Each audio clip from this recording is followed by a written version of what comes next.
Hi, everyone. Welcome to Co-Medicine. I'm your host, Dr. Sarah Boston, and I'm so thrilled to introduce you all to my next guest, Dr. Vien Phommachanh, also known as the Comic Doc. He is the #1 ranked Laotian ear, nose, and throat doctor / comedian in Southwest Florida. Probably. We actually don't have independent confirmation of that. I get to call him Vien, which is great.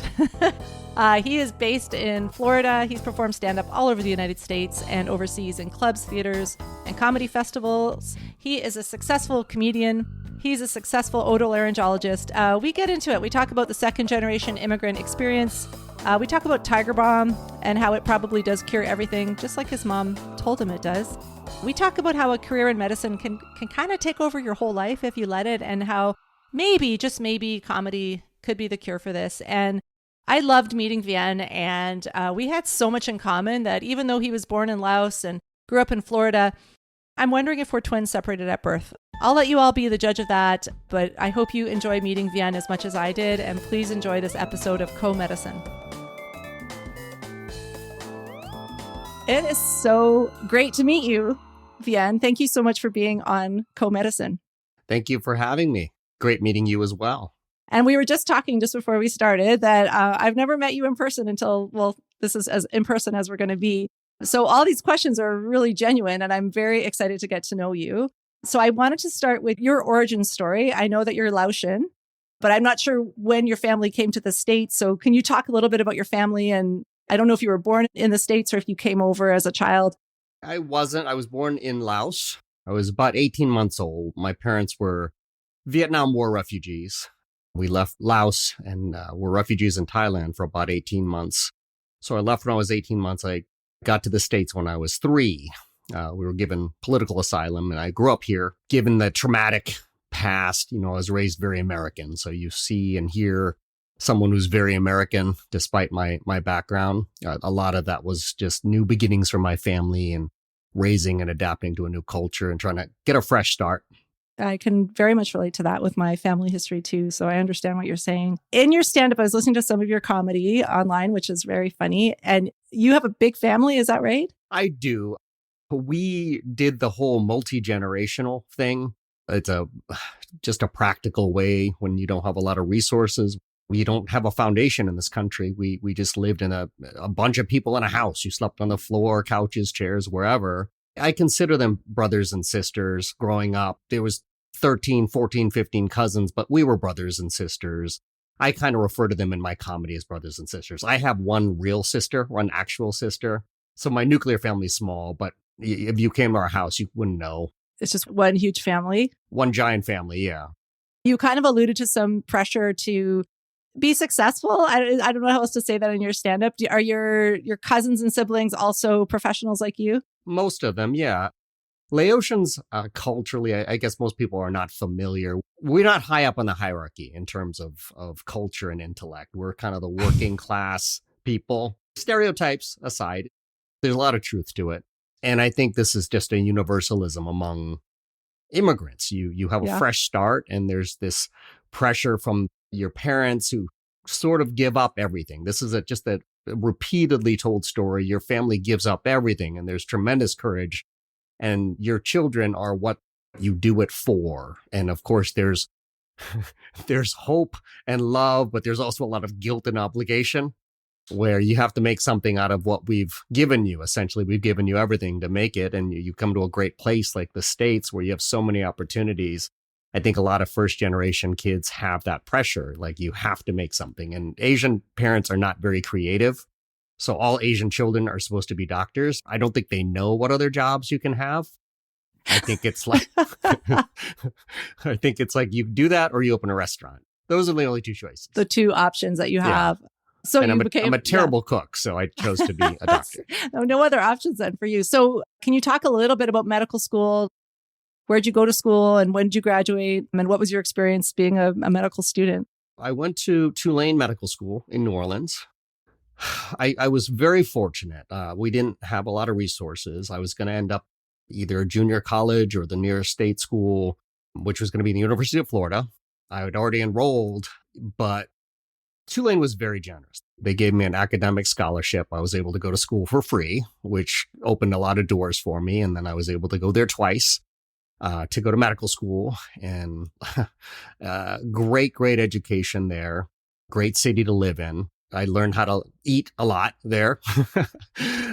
A little bit of a different city, a lot of pathology there. So I got a great medical education. I decided to go to ear, nose, and throat, otolaryngology if you're fancy. I just liked the combination of procedures. I like surgery, but I also liked the clinical aspect of it. I like the medical part, and that gave me a good balance of the two. So that's where I am now. I'm in Sarasota, Florida, practicing ENT, mostly sinus work on a day-to-day basis when I'm not on the road doing comedy. Now, you joked a bit that you had to go into that, but it sounds like this was a choice or a path for you, that you actually were really interested in it. Yeah, I don't know what else I would do. I think my mind, my thinking pattern, what makes me what I am, makes me want to be a doctor. I need to have a purpose for everything that I do. And there's no clearer purpose than helping people who are sick. The diagnostic challenge, the curiosity of medicine, figuring out what disease it is, how to fix it, the puzzle, the intellectual challenge of it, the procedural challenge of it, the humanity of it, the emotional reward, that all just ties into my personality very well. Again, I think it's probably because I'm like my parents. I don't know what else you're supposed to do. I don't know what lawyers do. I don't know what business people do. It doesn't make sense to me. This is what I do. This is what everybody does that's Asian, I think. I don't know. I don't know what else they do. Not touching that. They can't see you. We could tell them you're Asian. I know. I was on an Asian comedy show, which was amazing, actually. I just did stand-up for their show, and it was amazing. You've been on one more than I have. Oh, there you go. I'm not invited to those. I'll hook you up if you come to Toronto. So how has your job as a physician, I don't know if it has, but has it changed from when you started as a doctor till now? And how has that changed? It's changed tremendously. And I can talk about this later. I think that doctors, there's a lot of just obligation and guilt. And I think doctors work too hard. And I think they work too hard for free. I think there's a guilt-driven obligation to just constantly give and give and give. And I think from when I started, I couldn't say no. I felt bad saying no, and I drove myself into the ground. What I've learned now is I need to take care of me so I can take care of others. I need to be well. And a lot of that came with saying no to things that don't matter. Like patient care always matters. You always have to give your best to patients, but you also have to say no if it really means something, do it. If it doesn't, don't.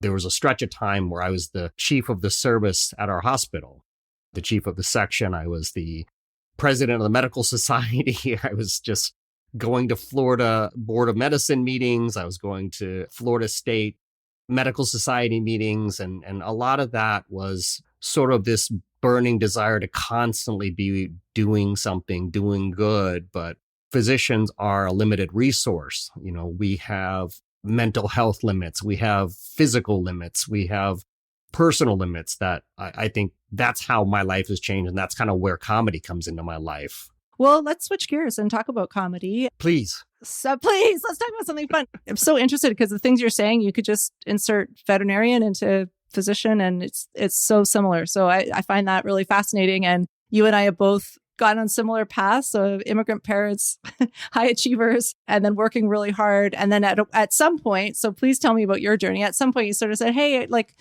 I want to do something for me. So how did you start in comedy? I don't actually even know how long you've been doing it. I know you're really successful.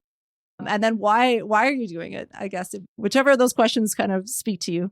I'm wildly successful, just so the audience knows. I've made hundreds of dollars doing this. I have been a lifelong comedy fan. I've been in medicine for almost 20 years. And there was a point in my career where my work and my fun just started looking the same. A lot of what I told you already, when I wasn't working, I was doing stuff related to work for fun. I was going to society meetings and journal clubs and this and that. And I couldn't separate the two. And I really needed to have something else be me and be away from that side of me. Something just reminded me. I was one of those kids who grew up in front of the TV. I grew up in the 80s. I wasn't born in the 80s, but I grew up in the 80s. And comedy was just huge. Like it was always on TV. You had Comic Strip Live. You had Evening at the Improv. I remember just watching it. I didn't even understand it. I just saw a person standing in front of an audience and people laughing, and that just sort of imprinted in me. And I remember just people would say stuff and I didn't even connect the dots. I think I just started sounding like a comedian. I started, the way I talk to people, people would say, you just sound like a bad stand-up comic. In the OR, I would just tell jokes. I was the only surgeon in several hospitals that anyone would ever want to work with because we just had a good time. It was just laughing and joking, and it allowed me to sort of lighten the atmosphere and make it a fun environment, whereas it's usually just so stressful for a lot of people. And then it kind of came together. I was asked to do a medical lecture at a conference for about 1,000 people, and I was a last minute fill-in speaker. I did not have time to prepare. I was able to throw together bullet points, but then I winged it the rest of the way. Wang it. I don't know what the past tense is. I basically used humor out of desperation and fear. And I covered the bullet points. And then the rest of the time, I just colored in with just my daily experiences. I said the word phlegm a lot and repeatedly, and the audience was laughing like I was killing at a comedy show. And I realized that, compared to my previous lectures where I had drilled down academically and brought the heat, brought the academic, nobody was interested. Everyone was asleep. And I don't think anyone walked away with one bullet point of what I said. I was just so painfully boring. So my whole thing with comedy is I actually just wanted to be a better speaker. I wanted to be a better presenter. There was a local comedy club that did a comedy class. I was like, I've always liked comedy. Let's give this a shot. It was a bucket list thing. Maybe I'll be a better speaker. Maybe I'll be invited to speak more. I just found that I had a talent for it. I was able to do really well the first time. I think I had 2 minutes of material, maybe 3 minutes of material. We got 5 minutes of stage time. And I almost had a panic attack the night before. I was like, I should not be doing this. This is terrible. It's a terrible idea. Everyone I knew was going to do it. And then I ended up doing almost 8 minutes because of applause breaks and laughter, and which, is a rare occurrence for first time. You know how many times people usually bomb. The first time was just magical. I'm not saying I haven't bombed a lot since, but that's what got me hooked. And then that's what got me here. It just kind of kept becoming something else. I kept going to open mic contests just every now and then I get the itch, but then I would win the contests. And then I got asked to do guest spots, and then guest spots became paid spots. And then now it's a regular thing. Every week I'm somewhere working, traveling across the country. I've been overseas, and it's become what's balanced the force in my life. It's been my yin to yang, yang to yin, whichever the opposite one is. Vien, I think we are the same person. Maybe twins separated at birth. I'm not sure. We are. You guys can't see this, but it's eerie. It's eerie. She looks Laotian. She says weird. she's... Yeah, everything you're saying. She says she's not Asian. You can't tell, though. Very passable. Totally passable.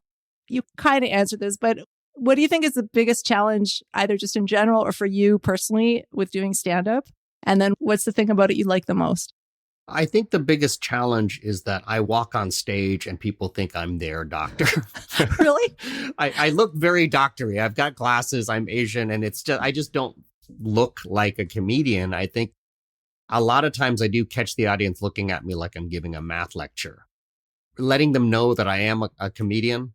Usually after the first joke, I can usually get that point across, but I can tell that because of just my background, I'm coming at them from a different angle. I think that it takes some people some time to adjust. And I think that's the magic of comedy, is that you have to have your skill to do that, to bring people to the table, so to speak, make it relatable. I don't have a background that's relatable. There's not a lot of Laotians in my audience. There's not a lot of doctors in my audience usually. So getting a room full of drunk people from various backgrounds to laugh at me when I might have taken out their sinus polyps a week ago, that's been the challenge.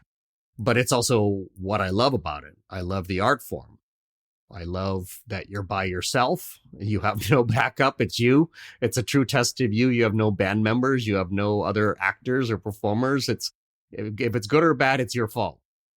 Seeing what you have and the honesty of it is what I love about it. Every week is a challenge. Every audience is a challenge.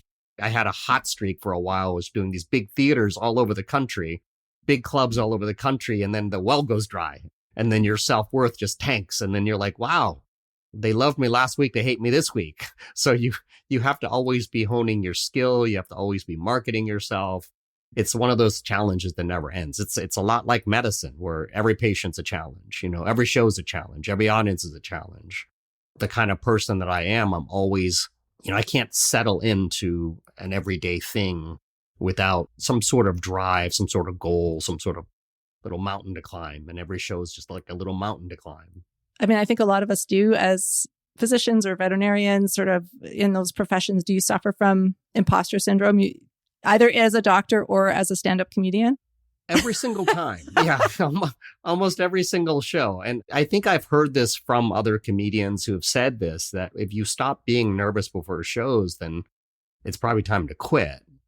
To me, it's almost like going on a date for the first time. You really want them to like you. You don't know if they are. You don't know what mood they're in. You don't know what they did all day. You don't know what background they have. And so there's always a sense of, I don't know if I'm going to be able to do this. I overanalyze the situation sometimes. I'm a Vietnam War immigrant, and I was booked in a rural town in Florida at an American veteran post, and the entire audience was Vietnam War veterans. I walked in, it's all biker dudes with long beards, and I'm this Asian guy with glasses, the exact age that reminds them of a time, and I'm just like, this is not going to go well. I'm afraid there's going to be like a PTSD thing, and it went well. I was amazed that we came together. We had a great time. We laughed at jokes. They were related to my past experiences. And, we couldn't have been a more different group of people, but that was one of the more prouder moments of my life. It wasn't the biggest stage. It wasn't the coolest club, but the fact that I could walk into a very challenging environment, and they were lovely people. There was nothing about it that was hostile or unwelcoming, but to be in a situation where I could make my stories relatable to people that were so different just was affirming to me in that moment. Yeah, it's really beautiful, actually. In Florida, of all places, right? I mean, that's an amazing Yes. story. Really, really amazing. So you do a lot of club comedy, touring, you do theater shows. Are you doing conferences and corporate shows for people in healthcare as well? Or are you sticking more to kind of more traditional comedy? I've done a little bit of everything. I really enjoy traditional comedy. I think that's where I get the most personal reward. I think that's where you get to meet a cross-section of people and you truly test your skill. You're very intimate in a comedy club. You get a true and honest feedback from them if you're good or if you're bad. I think that's the crucible of comedy. And I think most comics love clubs for that reason. Theaters are fun because it's a cool picture to post on social media. Look at this big, beautiful theater. We all want that. But you're not nearly as connected to the audience. There's sort of a brass ring, but you don't get the same personal connection to the audience. The corporate events, I do a lot of residential shows. I do corporate events. I've done medical society shows.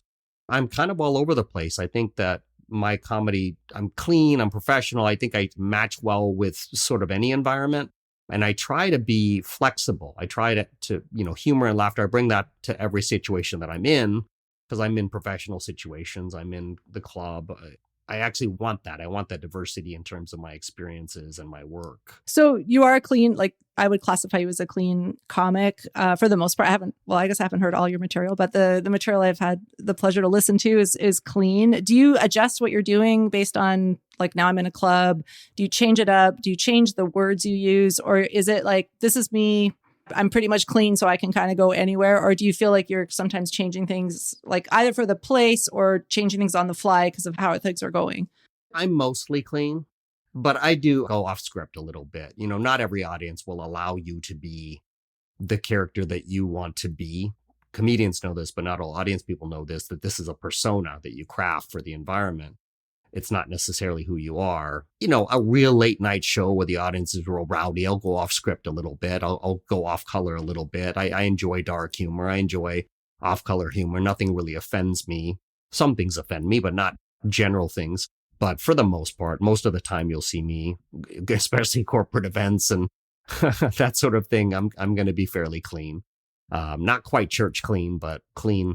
My inspirations were people like Jim Gaffigan and Brian Regan. Those guys were just so funny. And the fact that they were so clever that they didn't have to be harsh or cruel. or crude was just impressive to me. And I enjoy a good turn of word. I enjoy vocabulary and articulation. I think the skills to work around crudeness and harshness impress me. It doesn't mean that I dismiss anything else or any other style.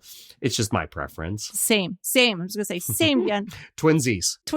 So I've watched a couple of I couldn't find this one again, but there was a video that you posted on Instagram and I think TikTok as well, where you were asking your mom, like, what do you think of me doing stand-up? And you just got like kind of a stone face from your mom just staring at you. It was very funny. I found it hilarious because I think some people who are professionals, not even just healthcare professionals, but lawyers or people who've been in more traditional careers who are pivoting into comedy, like you always wonder, like, what's everyone thinking? What's your family thinking? So I guess specifically your parents, because they've had that experience of coming to a new country and they want their kids to be doctors only, not even successful, just doctors. How are your parents handling it? Or what does your whole family think of your pivot to comedy? Well, I think this is also a story that's very familiar. Immigrant moms are the strangest species on this planet. There's this bizarre behavior on my mom, and I think a lot of people's moms, where my mom wanted me to be a doctor. Asian moms want you to be a doctor. Immigrant moms want you to be a doctor, but they're also the least likely to go to one. Yeah. My mom's solution growing up to everything was to put Tiger Balm on everything. Everything. If it hurt, put Tiger Balm on it. You boil it, you inhale it, you put it on your chest, you put it on your forehead. It would cure everything like it was magic. And I know, and you know, that it's Vicks Vapor Rub. It tingles. Yeah. And if it tingles, it works. I'm sorry. I'm going to go off script a little bit. That's what dumb people think. Dumb people think that tingling means something's happening. It doesn't do anything. It just makes it, the smell and the tingle, it's, you can go into La La Land and pretend it's doing something. It's not.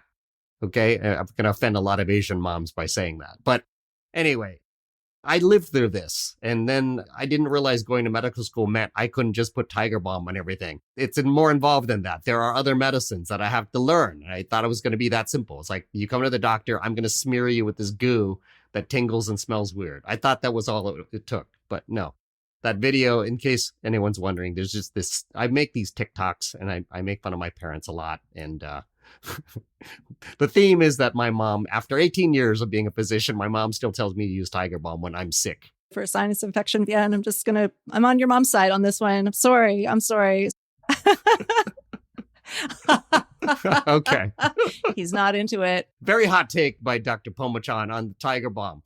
Yeah, I've got the Austrian Jewish British mom, and it's witch hazel. It's witch hazel, everything.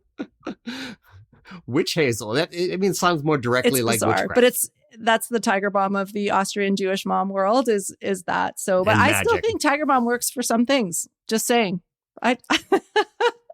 The other part of your question is my parents were so proud that I became a physician. I don't know that they could be more underwhelmed by my choice to go into stand-up comedy. They literally think I'm joining the circus. They're like, why would you give us this hope for you and then do this to us? To us. Have they come and see you perform? No, they don't get it. It doesn't make sense to them. I don't think it makes them mad. I just don't think they understand it. Laotians are very, very... Okay. Well, I'll just say it. They're not funny people. They're just very serious people. They would sit in the audience and just give me a death stare the whole time, and it would actually freak me out. I don't know that I want them to come. Okay. I understand that. I don't think I've seen them smile before. Really? They would be the worst audience members. I actually had a bunch of Laotians come. I don't know why. They had found me coming to a club, and the whole front row was Laotian. And I was like, this is going to be a great show. And it wasn't. They all looked at me like they were my parents. Why aren't you at the hospital? Yes, it was terrible. Exactly. The problem is, how some people can have a good time, but you don't know that they're having a good time. They just they're not expressive. It was a front row of people that looked like I had broken curfew. What are they doing there, actually, for that matter? Why aren't they working? Exactly. But we had all broken curfew. That's the point. You're the only Laotian person I've ever met. There's not that many of them. I've met Vietnamese people. I've traveled in Thailand. I've never been to Laos. So I'm excited. I know a Laotian now. So the other question I had, because this is something I think about a lot, is it's not about my patients. It's about my clients. What do your patients think? Like, because you don't really separate it. You're the comic doc. If you have a patient coming to you with a sinus infection and they Google you, they'll know that you're a comedian as well. How do they react to that? Do they like it? Are they concerned that you're not serious? Or how do you feel like your patients kind of take that? I've only ever had one patient concerned about it. And he's been my patient for a long, long time. He got over it. I just said, it's my hobby. Are there other hobbies you'd rather me have? I said, do you want me carving wooden ducks? What do you want me to do? I mean, what do you want me to do in my spare time? And you want me to golf? And then he said, oh, I get it. And then that was that. That was the only time. And he's been my patient for literally like 10 years. Everybody else, I don't actually tell anybody that I do it. It's not a secret, but it's not. People are weird when they know about it. They come and they kind of want to hear a joke. They're like, tell me a joke. And as a comic, we hate that. Like I'm Dr. Phommachanh when I'm at work. I'm not the comic doc. I'm not there like Patch Adams with the clown nose on. I literally just want to help you with your condition. When I'm at the club, come see me at the club. I'll make you laugh. It's two different people. But when they find out, the reason I don't tell people is they kind of come in, they Google me. The ones who Google me, they have a look. They have a smile. Have you noticed this? They have a look. They know, and you know that they know. You walk in the room and there's this weird little smile. And then at some point during the interaction, they go, exactly. So I heard you're a stand-up comedian. You know what I'm talking about. And then this terrible, terrible thing happens where they're like, how about a joke? And then there's that hugely disappointing moment where we go, no. Do you joke around with like never. Kind of a side of like telling a joke? Because it's hard to just bust out a joke. But aside from that, if you're with a patient, like to lighten the mood, do you use humor like with them? I do. Yeah. I naturally do it because sometimes the moment can be so tense. Like some people will be really anxious just to be at the doctor. And I remember I was cleaning somebody's ears. Like we use a suction and this lady was just like, is that safe? And I was like, I don't know. I've never done it before. I was like, I hope you survive. And that solved the problem. Humor solves a lot of problems. And it wasn't like I was being a comic doc. I wasn't there with a mic. I was just being naturally funny and calming. And so, yeah, I have a naturally quick wit like most comics do. So every now and then when the joke presents itself, as long as it's appropriate, you can use it to soften the blow of being at the doctor, but not like a stand-up, but a bump, like set up punchline kind of thing. That's for after hours. You have to pay to see that. Pay differently, not the copay. It's a lot cheaper, actually, way cheaper. Yeah, that costs tens of dollars. Actually, it is cheaper. And you were joking about people, because this happens to me after a show. They ask me for advice about their pets or share stories about their pets. Does that happen? Like someone who's in your audience will find you after every single show. Really? Every time. Like, yeah. What do they ask you? There's two people. Like I say it repeatedly. Like I say it that I'm a doctor repeatedly because no one believes me. And I get two kinds of people. One person who's like, are you really a doctor? Even though I said it 78 times during the show. And then there's the other kind of person who goes, and they're trying to be cute. They're like, I've got this thing. And I actually have written a joke about it for that exact reason. It's gotten me out of a lot of awkward encounters. I actually say, don't try to get free medical advice from me. I'll tell you it's syphilis. You get what you pay for. And so they come after the show, and sometimes it'll be like an assembly line of people that go, I got this thing, and I'll be like, it's syphilis. And then I've got this thing, it's syphilis. I've got this thing. And then, it's a quick dismissive thing that I get to do to get out of that conversation. All right, I'm going to put that in the bank. I will use that. You can use that in one of your skits. Yeah, it will really confuse people if I tell them their dog has syphilis. It's another layer for them. Yeah, it's harder for you. I can tell them directly that they have syphilis. You have to go through the animals. I want to give a quick thank you to our title exclusive sponsor, Hill's Pet Nutrition. Thank you so much. This podcast wouldn't be possible without them. And a very quick story. This company actually started in the late 1930s when a veterinarian named Dr. Mark Morris developed a new diet in his kitchen to help a man whose seeing eye dog was in renal failure or kidney failure. And even from those humble beginnings, this company hasn't changed that much because Hill still believes in good quality ingredients. They believe in working with veterinarians and they believe in science. So thanks, Hills, and thanks, science. And I have so much gratitude for your help with this podcast. You also mentioned that you're married. I just wondered, what does your wife think about you doing stand-up?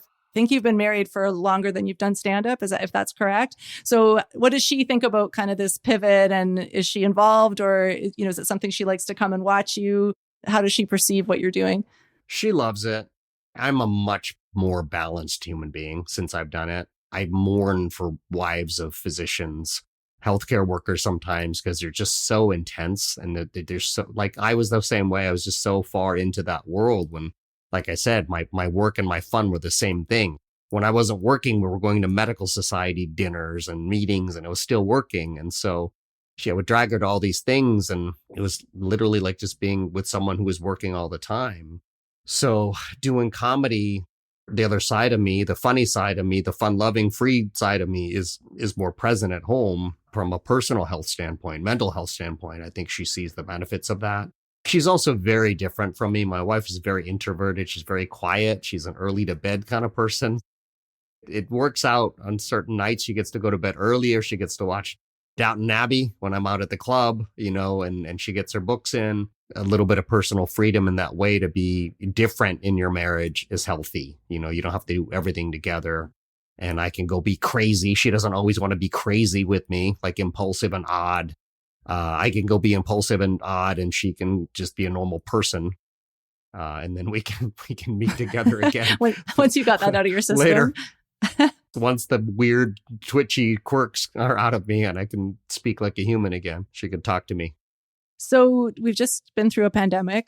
I would argue we're still in it, even though people like to pretend that it's post-COVID, but we're just ignoring it. I'm in Florida. It never happened. Oh yeah, here. it didn't happen in Florida. That's right. Tell me about this pandemic. We don't know. Especially for a physician dealing with, respiratory stuff. I just was wondering, either in comedy or medicine, and maybe you're going to say, like, in Florida, we just drove on. So maybe this isn't relevant. Did the pandemic change things for you? Yeah, I mean, it changed a lot. For my medical practice, there's actually been a lot of physicians who quit medicine altogether. I mean, there were physicians who were just on the precipice of retiring, and it was just sort of the death blow. They just said, we're done. This is a good time for us to be done. And so our volume and our workload seems to be just a lot these days. There was also a lot of people who moved to Florida because it was open. Oh. People were fleeing the pandemic to where we didn't have it.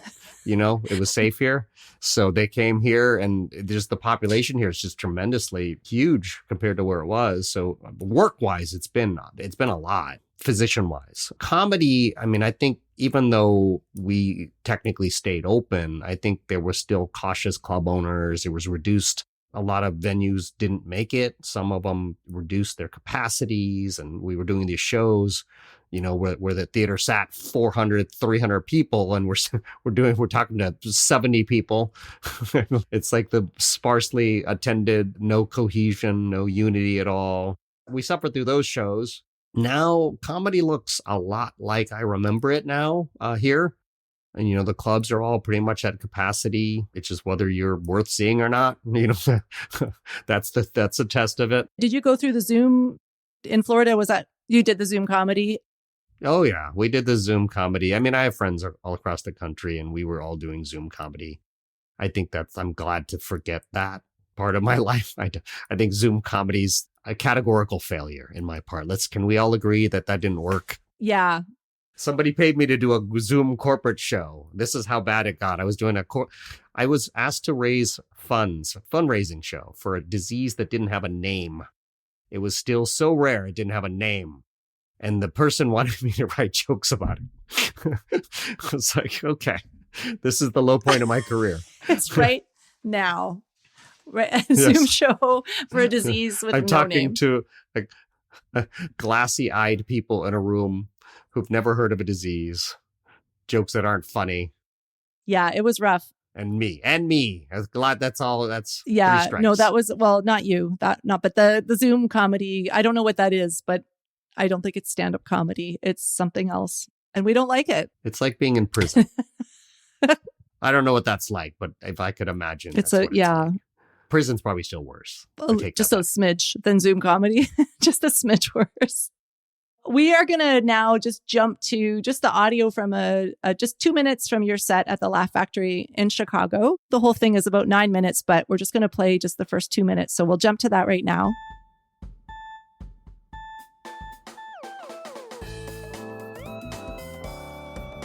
My name is Vien Phommachanh. I'm the comic doc because I'm a doctor. Yeah, totally true, not a joke. So, why am I doing stand-up comedy? Well, it's because I'm a terrible doctor. The hospital's been bugging me because of a couple deaths. Which isn't supposed to happen every day. I love comedy because laughter's the best medicine, right? Wrong. That's just crap we tell people who don't have insurance. I'm an ear, nose, and throat doctor, and it's not as sexy as it sounds. It's weird. I talk to old people about mucus. My life is charmed. It wasn't my first choice. Nobody dreams about being the snot doctor. I wanted to be a neurosurgeon, but I couldn't. Apparently, you have to be really smart. The way it works is if you're at the top of the class, you get to be a brain surgeon, and the further down the class you are, the more your job involves leakage.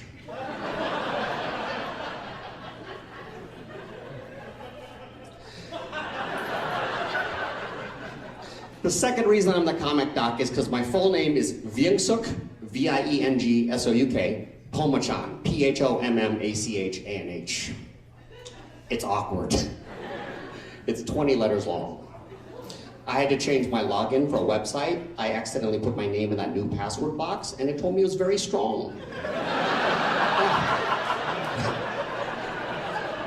So you're welcome to use it. That was just my first name. I tried my last name, and it said, too strong. Oh, that was so great. I loved it. So you start out right away telling people, yes, I'm a doctor. They know what you do. I found a lot of your humor is quite self-deprecating, which a lot of comics do self-deprecating humor. But, you say I'm a doctor, but I'm not a good one. And I do ENT because that's the residency I could get. Can you just explain a little bit about kind of what you're thinking? And even though I know why comics do that, but just to our listeners, because you're a doctor, you're a physician, you're very successful at ENT. So Yeah. I guess explain what you're trying to do with that. I want to close the distance. I think that, again, earlier we talked about how being a physician is not the normal person who's going to be up on that stage. I think that you are distant. Nobody loves their doctor. You only go when you need something, when you're sick. You have that cold white coat that separates you. And so I'm trying to bridge the gap. Self-deprecation, I think, is healthy. I think pride and arrogance separate you from others, that make you less likable, and you're trying to make people like you. You're trying to make people laugh and relax. And I think there's no better way than to make fun of yourself. I think you should always be the butt of your jokes. I mean, I don't think anyone wants to go see somebody talk about how much better they are than you, even though it's true. I would never say that out loud or into a podcast or anything like that. That would probably get you canceled. So it's best to yeah. Make sure we put that as the opening segment of my podcast. I will, absolutely. We're absolutely on it. I've actually made people upset because I have a TikTok where I just make fun of why would you be an ear, nose, and throat doctor? And the bottom line is to be anything better, you have to be really smart. ENT doctors got mad at me for that. Several people wrote comments that ENT is very competitive. How dare you? Blah, blah, blah. And humor is lost on these people. It was a joke. Okay. For the record, ENT is a very competitive residency. I'm not saying that for my benefit. I'm saying that for the 78 people who yelled at me on my TikTok for making fun of ENTs. See, those people need a hobby. Clearly. I think they need to do something. Comedy. Obviously, they need to do something. You talked a little bit about kind of early career and I guess a lot of early career physicians and other healthcare professionals and just the effect on our mental health. How do you think we can help our colleagues with their mental health through comedy? Just being an example, being able to laugh, pursuing our passion. I mean, you don't have to do the stand-up comedy, but I think everybody should set aside some of the work. You should decide what is a healthy amount of work. I mean, there's a lot of it that demands of you that you can't change, but what can you change? And take that away from the monster that is our career and give it to your family, give it to your kids' hobbies, if it's, traveling sports with your family or just something for you. I think it's important to have something for you. And I think that's a little bit kind of where I want to go with my career. I want to be a spokesperson for people who are in demanding occupations. It's the stigma of mental health is even worse. I think in those professions where you're this A-type, you're this winner, you're this world beater, but you can't take any time for yourself. I think we see it in our colleagues, in physicians and healthcare workers and nurses. There's just a lot of burnout. And this is my way of combating burnout, is to laugh, to travel, to take time and do something besides medicine. And I would love for people to realize that there's this beast that has taken over their lives. And a lot of it is self-inflicted. A lot of it's guilt. A lot of it's obligation. And I'd like that to change. The hospitals will take and take and take, is what I've learned. And some of us don't know that you can say no. And I said no to, take a call at the big monster hospital. And I started doing this, and it's the best thing I've ever done. And I can't see for a minute how it's affected me negatively. I'm happier. My wife's happier. My family's happier. And I get to be on a podcast. Amazing. Season 1, episode 2. With Dr. Sarah Boston, who's amazing. Who we need to hear randos more about. From Toronto will message you and say, hey, can you be on my podcast? Those are my favorite randos. I'm sorry. I'm not yelling at you about ENT is really hard. People ask me this all the time. I wanted to get a sense from you. How much are you working versus like time-wise? Are you full-time physician right now? And it almost seems like you're a full-time comedian though, because you're very busy as a comedian. I am. I'm fortunate that I own my practice. I'm the boss and I make my schedule. I don't work quite a full schedule. Most physicians have a practice or they work for their hospital and then they take call. And I've essentially separated to where I do only outpatient procedures. I don't really admit patients to the hospital anymore. I've really tailored my practice to what I'm good at. A lot of physicians try to do everything. I don't try to do everything. If I'm not good at it, I don't do it. If I'm good at it, I like to do it, I do those. I've just become very selective at what I do and what I do well. And then I take time off. I probably work 80%, 75% compared to what most physicians work. But a lot of that is the really sort of menial, high demand stuff that wears you down, like taking hospital call. And then I pretty much have a full weekend schedule. I mean, I don't do a lot of weekday shows because I'm still doctoring, but most Fridays and Saturdays I'm at a show. Half my shows are in Florida. Half of them are anywhere across the country. You can make time for what matters to you. I'm home on Sundays. That's protected family time unless there's some real special event. And I try to get as much out of my time, like my Monday through Thursday. It's pretty dense. I try to fit as much as I can into those days so that I can have full days to be a comedian. And I don't count that as work, even though it's pretty full. To me, that's restorative healing time. It's joyful time. It's creative time. It's like what you would do as a trip for a vacation. It's what that does for me. It's not taxing or burdensome in any way. All right. I love it. So this is kind of the magic question. If you could make the same amount of money or similar as a comedian versus as a physician, would you give up being a physician? And if you're not comfortable answering it, you can just say you're not comfortable answering it. But would you pursue comedy like full time if you could, and it wouldn't affect anything financially for your family? I think that would be like the loudest mic drop the world has ever heard. There would be like a cloud of dust and this coat would like fall to the ground. It would be like one of those Taken movies where Left Behind, where the rapture happened and my body just vanished. Like it was just like all we saw was a vapor. You're like, where did he go? All right. So the answer is because it doesn't feel like work. Is what you just said. It doesn't feel like work to you. It doesn't feel like work. I love being a physician, but it's still a job. Being a comedian full time would be a dream. There's very few people that are fortunate enough to do what they love and would do it for free. I mean, comics work for free. Like there's shows that you would gladly do for free. Not a lot of us have that blessing, and I would love to do that. Whether that plays out that way or not, I'm not going to complain about being a physician. I can be a physician for the rest of my life and be very happy. But a dream would be to do comedy and pay the bills. All right. So I've got 2 more questions. If people want to try to find you, we're going to put all your like your Instagram and your Facebook and everything in our show notes, so people will be able to find you that way. But what's coming up for you? What's exciting? How do people, if they just want to know where you're at, is that the best way to find you on Instagram? My website's comicdoc.com, comicdoc.com. That has my full show schedule. There's a Comic Doc page on Facebook. Like all my handles are pretty much at Comic Doc, Instagram, TikTok. I post all my shows on everything. TikTok, I make a lot of content. I create this little vignettes with me and my staff. We have a good time there. We do these funny little videos that are not stand-up. So you want to see me being silly at the office, TikTok's the best way to see me. I post my show schedules on everything, website, Facebook, Instagram. So it's not hard to see where I am. I have a show coming up at the Polk Theater in Lakeland. That's probably the biggest upcoming event I'm looking forward to. It's a beautiful theater. It's 1,400 seats. So I need exactly 1,400 people to start buying tickets. So that would be nice. That'd be a good All place to see I'm going me. to come. No, I can't go. I would if I could, though. If I was in Florida, still I would. It's really crappy for you to say that and then back You never out, know. Maybe I'll like, in pop the up same somewhere. Okay, so our last question. One physician who doesn't practice medicine anymore is Dr. Ken Jeong.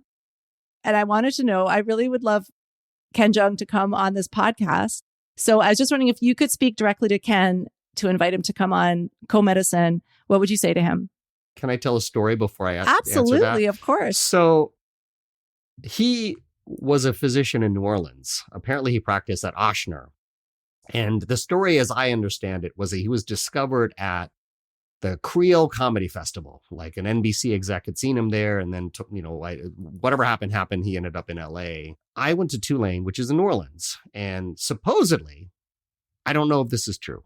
These could be made up things in my head, but I think we overlapped. Like I was in school. I was there for a long time. I was there from high school. Well, I graduated high school, college. I was there for 10 years. From 95 to 2005, I was in New Orleans. And I think he was there at some point. So there was a possibility I passed him in the halls, in the hospital, like me in my short coat and him in his long coat. So if you ever saw a shaky, skinny Asian guy with glasses, which is like half the Asian guys in medical school, it might have been me. That was the story. That wasn't the answer to your question. I love it. What I would ask him is, there was no roadmap for this. He's the first one, as far as I know, to ever be a physician, to go into comedy, to ditch it. Like, how the heck? Because I had him to look at. I had him to be like, you did this. I could do this. Like nobody had ever done it before. And I can't even imagine being the first person to have, about the people sleeping on the couches who have nothing, and they were going to make it. Like that story's been written. They don't write the story about the guy who makes six figures and has a full-time busy practice who decides one day to go for broke. I guess I want to know how and why, and just tell me the story of that. That's what I want. That's why we need you, Ken. Yeah, come on and tell me. Do I look familiar? Okay. That's the other part. All right. When he comes on, I'm going to ask him about that. Absolutely. All right. Well, I know your time is valuable, and I just so grateful and so happy to meet you. So grateful that you came on our podcast. It's been such a pleasure. I've had a great time. Thank you so much. Amazing. I hope our paths cross in real life very, very soon. Thank you. Thank you. And that wraps up this episode of Co-Medicine. I've been Dr. Sarah Boston. Thank you so much for listening. I just want to give a big shout out to our exclusive title sponsor, Hill's Pet Nutrition, for helping to make this podcast possible and for supporting veterinarians and initiatives like this. Really, literally couldn't do it without you. I want to thank musical genius and stand-up comedian Mark Edwards for making music that somehow makes me laugh. I don't know how he does it. Please check out his info in his show notes. He is a stand-up comedian and actor. He's absolutely hilarious. And big thank you to my producer, Heather McPherson from Twisted Spur Media, who just seems to make everything work and everything sound great. And I also couldn't do this podcast without her. Thank you for listening. I hope you're having as much fun as I am. That might actually be hard because I am obsessed with this podcast. If you enjoyed the podcast, please let us know, let your friends know, give us likes and nice comments, do all the things, help support this new podcast. If you didn't enjoy this podcast, I don't know what you're still doing here. You know what? If you didn't enjoy it, you can just do nothing. Nothing would be good. We will see you next episode. Thank you.